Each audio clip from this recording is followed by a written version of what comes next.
வீட்டு cooking channel. இன்றைக்கி கோவக்காய் பொரியல் செய்ய போகிறோம். அதுக்கு ஆயில் ஊற்றிருக்கேன். ஆயில் நல்லா ஹீட் ஆகட்டும். அதுக்கப்புறம் நம்ம கோவக்காய் போட்டுக்கலாம். நல்லா ஹீட் ஆகிடுச்சுங்க. கோவக்காய் போட்டிருக்கேன். கோவக்காய் போட்டு எண்ணெயிலே நல்லா ஒரு 10 நிமிஷம் நல்லா ஃப்ரை பண்ணுங்க.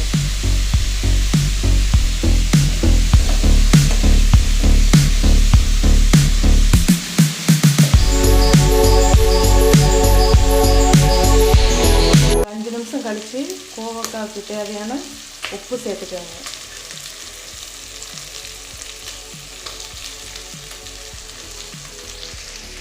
இந்த அளவுக்கு நல்லா ஃப்ரை ஆனதுக்கையும் இதுக்கு தேவையான மிளகாத்தூள் போட்டுக்கோங்க. அரை ஸ்பூன் மிளகாத்தூள் போட்டிருக்கேன். உங்களுக்கு எந்த அளவுக்கு காரம் வேணுமோ அந்த அளவுக்கு போட்டுக்கோங்க. இப்போ ஒரு 10 நிமிஷம் நல்லா ஃப்ரை ஆகிடுச்சு. இந்த அளவுக்கு வதங்க போதும். சுவையான கோவக்காய் பொரியல் ரெடி ஆகிடுச்சு.